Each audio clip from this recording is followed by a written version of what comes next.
Okay, I'm Liz. I'm an alcoholic, and I'm like so used to speaking. I get so nervous speaking on online meetings because I can't hear anyone, and it just like it freaks me out. But yeah, I know I'm an alcoholic because when I take a drink or a drug, I don't know what's gonna happen next. And I have a sponsor who has a sponsor, and she's my sponsor, and I sponsor other women in the program. And my sobriety date is January 3rd, 2023. So I got sober when I was 23 years old, and I mean, where it started, I don't even know. Like, I think I was gonna be an alcoholic no matter what, and I don't think any trauma that happened or didn't happen would have changed that. So like, I used to really try and figure out why I was an alcoholic because I wanted to change it. And the first time I went to rehab, I remember I got an ultimatum from my mom and stepdad, and they said if you go to rehab, we'll still support you because I couldn't support myself. I wasn't a functional I mean, who's really a functional alcoholic? But I was really not functional. Like I wouldn't get out of bed. I wasn't like surviving in any way as an alcoholic, as an active alcoholic. And so the first time I went to rehab, I said, I'll go. And they made it seem like it was more of a yoga retreat situation. So when I went, it wasn't. And I was in like full medical detox. And I realized then that I was not willing to give up alcohol. So I thought I'd work on my thinking problems and try and fix everything, like any trauma from my past or present, I was going to heal that and then I'd be able to drink normally. And that was always the goal, like when I was from like 16, 17, 18, 19, 20, 21. I always thought I could fix what was going on in my head and then I'd be able to drink normally. And that never happened. And now I don't wish it would. But at the time, I really tried to search for the answers as to why I was an alcoholic. So when I tell my story, I don't really talk about my childhood or about what happened. I mean, I say some things. I don't even know what I'm going to say. It's not me, it's a higher power. So, like, but I don't really like to talk about like what happened when I was younger because it doesn't really matter. I think I was born to be an alcoholic. I would go to the toy store and like ask to sit in the car because I could not be in the toy store without wanting absolutely everything. And I'm still like that when I go shopping. So, like, I mean, ask people on here. It's a problem. But so my first drink, I was like 13 or 14, and I don't really remember it. I was always a blackout drinker from the start. I I didn't have like a white light moment in the other side where I was like, I need this forever. But at the same time, I realized it took away the kind of problems that I felt in life. Like I always wanted to be someone other than myself, and I always wanted more and more and more. And I now see that that was me being uncomfortable in my skin. And I still can be, but it's so different. And I don't want to be someone else. But when I was growing up and all throughout my drinking, like I really desperately wanted to be anyone other than myself. If I saw like a girl or a woman who I admired and I thought was beautiful and like had the things I didn't, like I would try and embody that almost. And so now, like, I don't know. I think I found an answer and a solution in drugs and alcohol because it took me out of those feelings and that insecurity, and I could sleep at night, which I was just with a friend in the program. We were talking about like that sleep problem, and it was like these serious issues, like such as like not being able to sleep, was something that should have been treated with like a doctor, a therapist, whatever. But instead, I treated all of my problems, medical, non-medical, psychiatric, like all of them with drugs and alcohol. And I mean, it got me into some pretty big trouble like right away.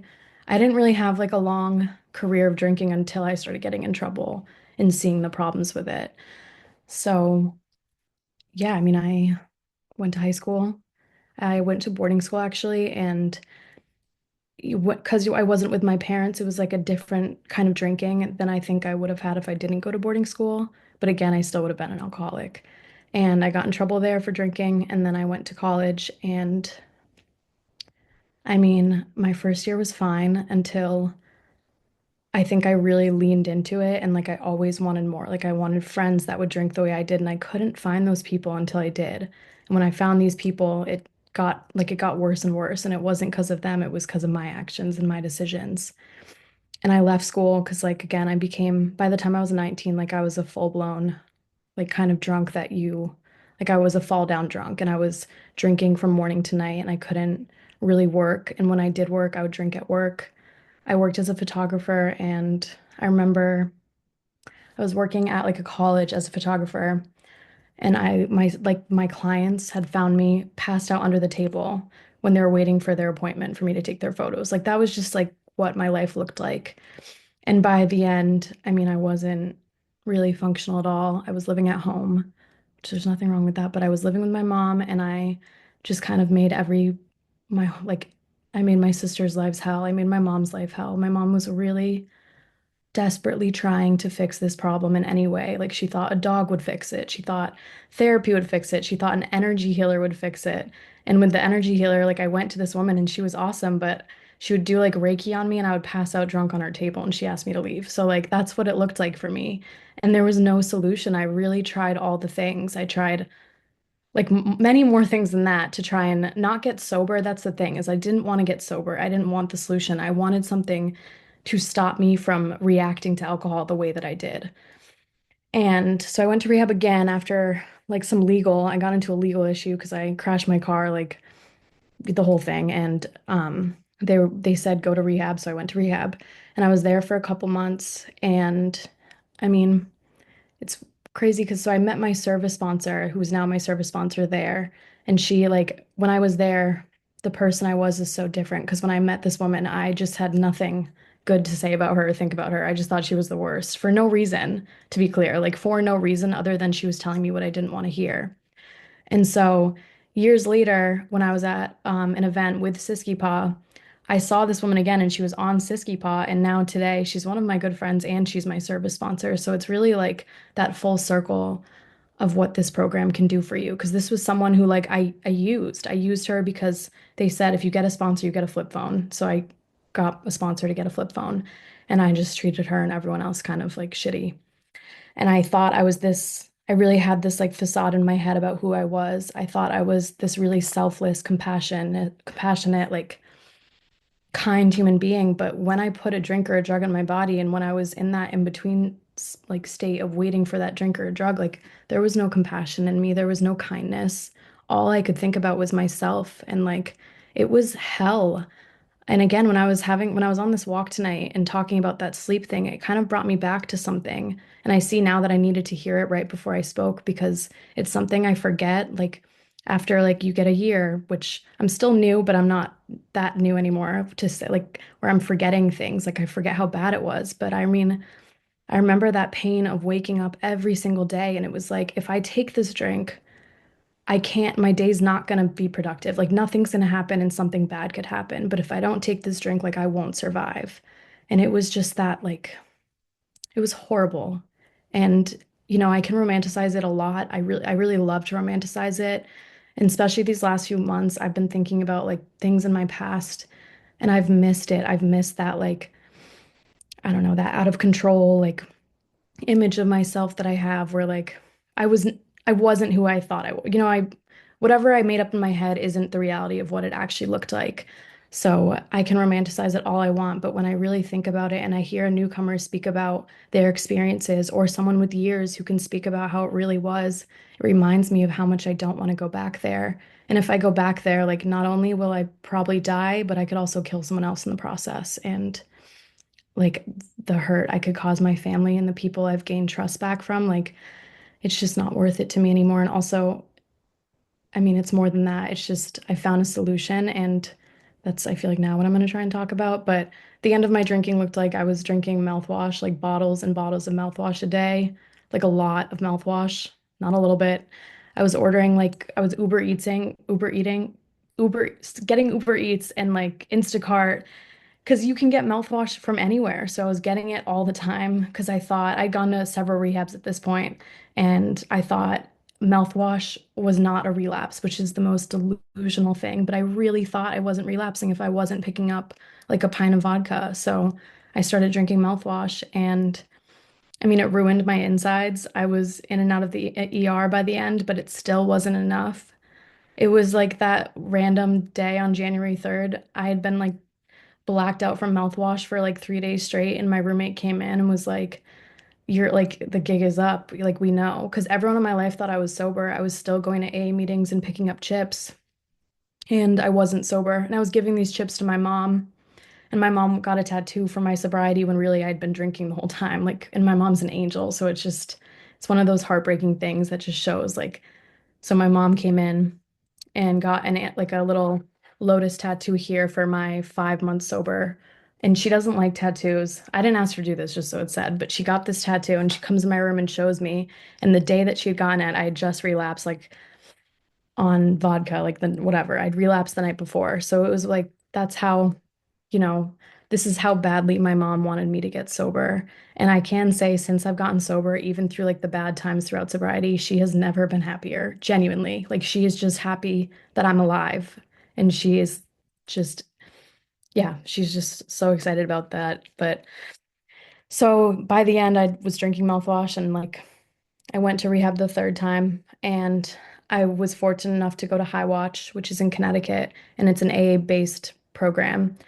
And I don't know what it was, other than it being a power greater than myself, but I was ready as I could be, like being myself, because I listened in a different way than I'd listened before. And there were so many things that were working in my life to get me sober that were greater than me. And it was just like, it was hard, and I kind of hated rehab that time, which I think I know shows that I was ready because I was actually listening and following the rules, unlike the last times I'd gone to rehab where it was fun. And when I got out, I didn't want to do any of the suggestions, and I did not take all of them at all. But I did go to a meeting and I got a sponsor and a home group, and I started working the steps. And I mean, that's what saved my life was doing the steps.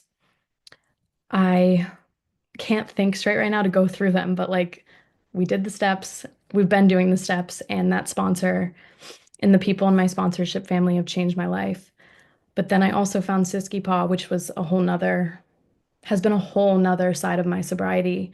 One of my friends was the chair of CSCYPAA last year, and she kept saying like CSCYPAA, CSCYPAA, CSCYPAA, and was talking about it all the time. And I finally decided to join, and I stood for like graphic design chair.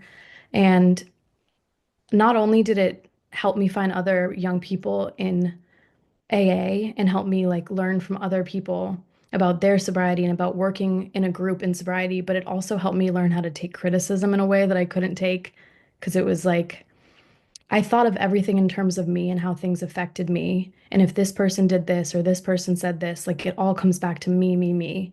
And why, like, if you do this to me or you say this logo is bad, like you hate me. But through like Siski Pie, I really learned that like the primary purpose of AA, of this convention or that convention, of that committee is all to help the next sick and suffering alcoholic and the newcomer. And it took me a long time to see that. It took me resentments, writing them out.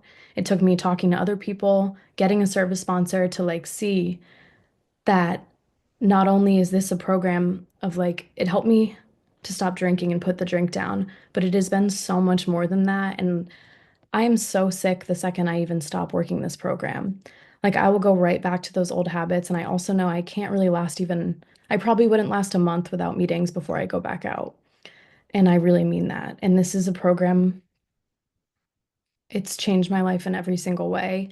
And I know, like, I used to hear people say, like, a life beyond your wildest dreams. And I didn't, it's not that I hated it, but I didn't understand it because I saw people that had what I thought were like average lives and I thought it was boring. And I just, I didn't see the point in it. But I see now that when people say that, like, my dreams were so different before I got sober. But I look at my life now and it's like my dreams have shifted and I've found this way of life that I don't even know how to put it into words really, but like I have friends that love me. I have a fiance that loves me. I have 3 dogs that I can actually take care of.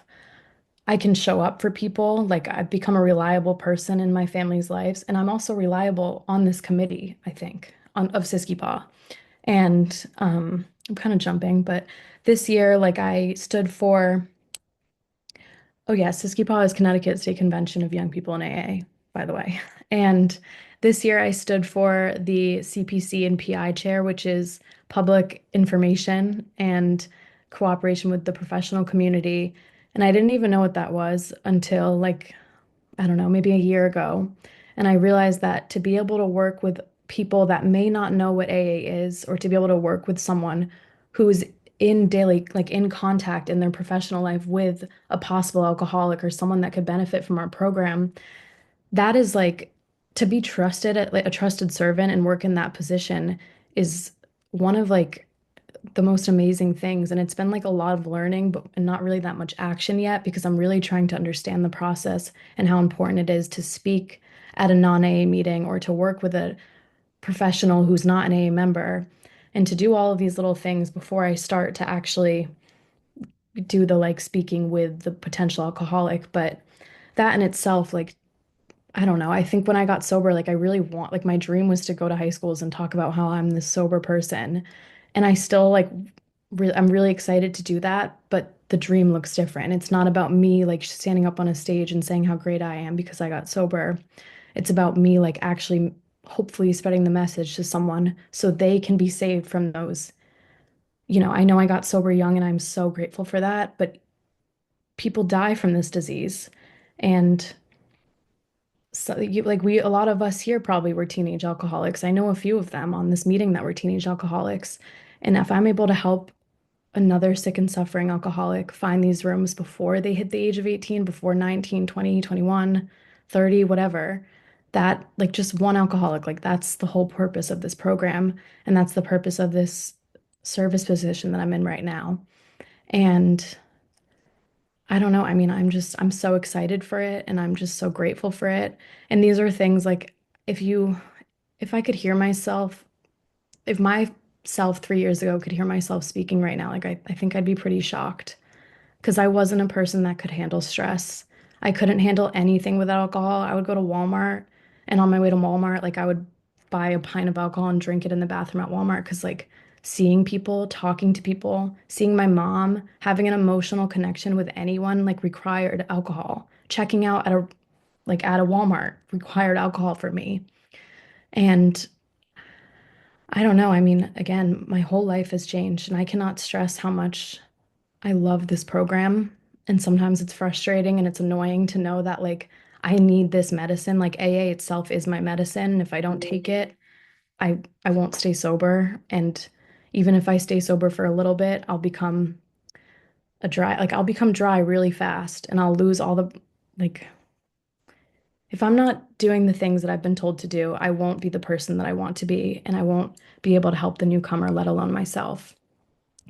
And when I work this program and when I work with my sponsor and I show up and I do the step work and I work with another alcoholic and I stay on committees like CSCYPAA or like become like I'm a GSR now and a secretary. And if I do service positions like that or even like coffee, anything, it just keeps me coming back. And it's also what's kept me sober. But really working this program has been such a turning point for me because without this program, like again, I don't know what I would be. I definitely would not be sober and I don't think I'd be alive. And I know we all know people that have died from this disease, and it really is a life or death program.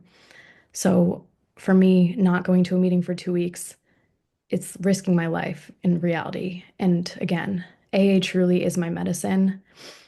And things can be frustrating in it. People can be frustrating. Being on a young people's committee, convention committee can be frustrating, but it's also one of the most beautiful things. Like I remember getting to the end of Siski Paw last year and I didn't understand. Like I was so frustrated for, certain times throughout that process of doing that convention, of doing last year's Connecticut State Convention of Young People in AA. But by the end of it, just knowing that we had helped newcomers, that we had helped the next sick and suffering alcoholic, and that we had actually done this whole thing was, I can't put the feeling of it into words, but I don't have much time left and I don't really know what to say. I really love this program and I, yeah, I'm incredibly grateful and thank you for having me on this meeting tonight.